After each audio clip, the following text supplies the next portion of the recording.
Oi, gente, tudo bem? Vamos continuar? A próxima questão é a 29, que fala do ciclo de carbono. A dinâmica do ciclo de carbono é uma variável, quer no tempo, quer no espaço. As emissões de carbono ocorrem devido às ações dos seres vivos ou devido a outros fenômenos, como uma erupção vulcânica, que, por exemplo, provoca um aumento temporário de carbono na atmosfera. Opa, gente, essa questão aqui a gente já viu, foi a primeira questão dessa prova.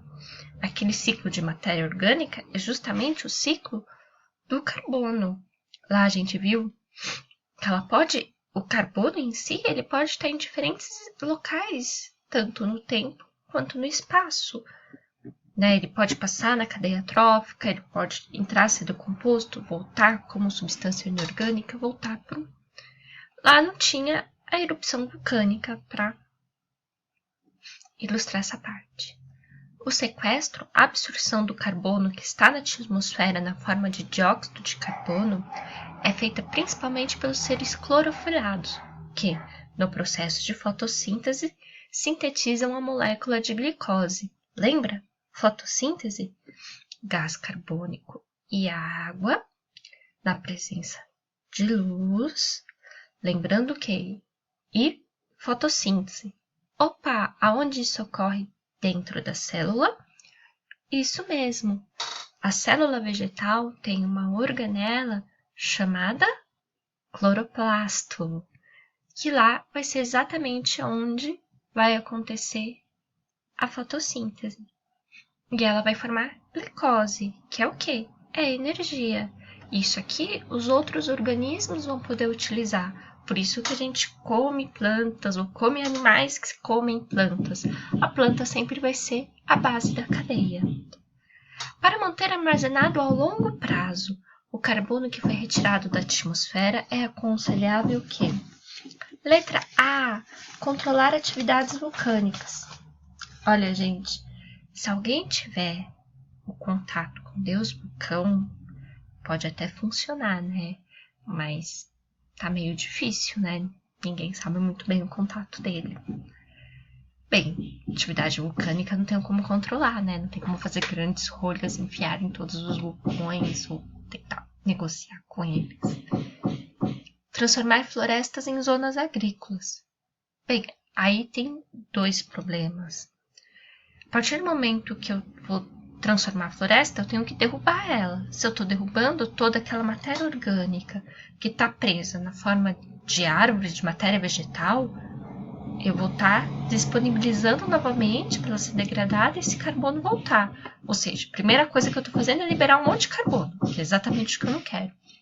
Em zonas agrícolas. Bem, zonas agrícolas geralmente já tem menos matéria vegetal, né, menos biomassa do que uma floresta. O segundo ponto é que, em algum momento, alguém vai comer o que está sendo produzido nessa zona agrícola. Então, também não adianta de nada, porque esse carbono vai voltar para a cadeia. Né? Ela não vai ficar lá presa, né, armazenada. Instalar hortas em grande parte das residências. É o mesmo problema. Num curto espaço de tempo pode funcionar. Opa, as plantas estão lá, fotossintetizando, fazendo matéria vegetal. Mas a horta, em algum momento, você vai comer, né? E isso vai voltar para a cadeia e não vai ficar armazenado a um longo prazo, né? Letra E. Diminuir a biodiversidade, facilitando os cálculos sobre atividades respiratórias. Primeira coisa, o cálculo não vai me ajudar em nada, né, gente? Saber. E diminuir a biodiversidade quer dizer o quê? Vão matar vegetais e aí entra na mesma coisa do desflorestamento. Não, peraí, vou matar, tô botando carbono para poder diminuir essa biodiversidade. Não vai dar certo. Letra D. Impedir o desflorestamento. Opa, era isso que eu estava falando até agora. Bem, a matéria orgânica que está armazenada lá continua armazenada. E estimular o reflorestamento, ou seja, novas árvores, nova matéria vegetal sendo formada, justamente para aprisionar esse carbono para sempre, enquanto a árvore existir, né? Ou seja, a um longo prazo. Ou seja, resposta letra D. Vamos lá, próxima questão. 30. Segundo os resultados apresentados em Paris, pelo Painel Intergovernamental de Mudanças Climáticas, IPCC, no início de fevereiro, a culpa pelas aceleradas alterações climáticas nas últimas décadas é do próprio homem. No estudo da Terra como um sistema, considera-se não apenas o clima, mas as mudanças nos oceanos e o uso do solo. O papel que os humanos desempenham em tudo isso é fundamental para a construção de um planeta sustentável. Leia as alternativas a seguir e aponte aquela que é coerente com a ideia de desenvolvimento sustentável. O que é esse desenvolvimento sustentável? É obter o crescimento econômico necessário, garantindo a preservação do meio ambiente e o desenvolvimento social para a geração presente e para a geração futura. Ou seja, o recurso ele tem que se manter da mesma forma para a gente e para as próximas gerações. A gente não pode exaurir esse recurso. Então vamos para as alternativas. Pesca predatória, praticada em várias partes do planeta, deve ser permitida quando se tratar de espécies com valor comercial. Vamos lá, gente. Imagina todo mundo numa pesca predatória, ou seja, tirando muito de uma espécie de alto valor comercial, como um atum, que é um peixe que demora para crescer, demora para atingir maturidade sexual, se reproduzir. Imagina a gente tirando isso loucamente dos mares. Opa, geração futura tá fodida, né? Porque não vai ter mais atum para eles. Ou seja, letra A não é. Aquecimento global permite a transformação do gelo em água líquida, favorecendo a estabilidade dos ecossistemas. Primeira coisa, o que você tem a ver a quantidade de água líquida com a estabilidade dos ecossistemas? Vamos pensar num cerrado, numa caatinga, onde existe pouca água.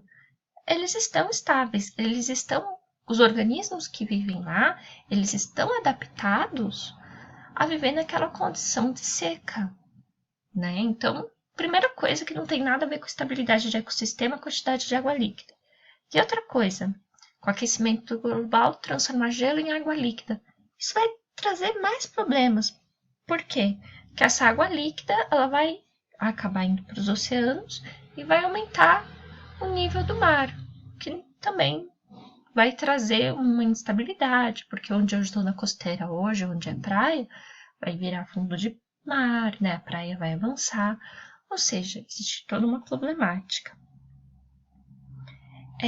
O uso intensivo do solo em grande parte da superfície do planeta deve ser estimulado por representa uma medida de prevenção à erosão. Primeiro, que para usar intensivamente o solo eu tenho que acabar com as florestas, né? Isso a princípio já nem é sustentável. Quando eu uso intensivo o solo, geralmente ele é exaurido, né? Ele fica pobre, eu te retiro todos os nutrientes dele, porque eu estou plantando loucamente. Então isso também não é legal, né? Então o uso intensivo do solo em grande parte da superfície do planeta não é sustentável, porque eu vou acabar com esse solo.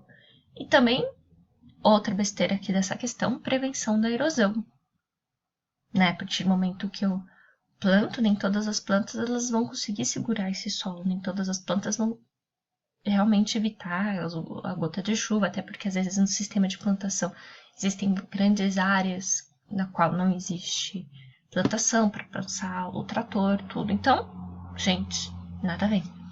Letra E, a presença de óxidos e de material particulado na atmosfera é importante, pois esse material filtra os raios solares e diminui o aquecimento do solo. Gente, vamos lembrar lá? Efeito estufa. Quem quer o efeito estufa? O efeito estufa acontece por causa da presença de alguns gases. Como o quê? Dióxido de carbono, né? Que mais? Né? Então, assim, a presença de óxidos, ele vai exatamente aumentar o aquecimento, eles vão aumentar o efeito estufa. Letra D. Fotossíntese deve ser estimulada, pois os clorofilados, né, as plantas, retiram gás carbônico do ar. Foi o que está até falando da questão anterior da fotossíntese, a qual poderá retornar ao ambiente pela respiração dos seres vivos. Tá certinho. Então, letra D. De acordo com o IPCC, algumas ações humanas estão agravando o aquecimento do planeta. Entre as citadas, aponte aquela que está em desacordo. Vamos lá, galera. Desacordo com as propostas para a redução da emissão do efeito estufa. Então, eu tenho que evitar a emissão dos gases do efeito estufa. O que na maior parte das vezes, onde a gente tem essa emissão? Sim, da queima de combustíveis fósseis. Ou seja, nos nossos meios de transportes atuais, que usam gasolina, usam diesel, né? E tudo isso eu estou queimando, eu estou formando CO2, que estava acumulado, né, lá em camadas profundas. Então vamos lá, deixar o carro em casa, pelo menos uma vez por semana. Ok, tá certinho, tá de acordo, que é exatamente o que ele não quer. Isso vocês têm que tomar cuidado. Ou seja, se eu deixo o carro uma vez por semana em casa, eu não estou usando ele, não está queimando, tá tudo bem. Substituir o uso do carro pela bicicleta ou caminhar sempre que possível. Sim, porque na bicicleta ou quando eu estou caminhando, eu não estou queimando combustíveis fósseis. Não sei se eu tiver uma bicicleta motorizada, que não é bem aqui o caso. Investir em novas tecnologias para desenvolver biocombustíveis a partir de biomassa. Tá certinho, né? Porque a partir do momento que eu faço isso a partir de uma biomassa, quer dizer o quê?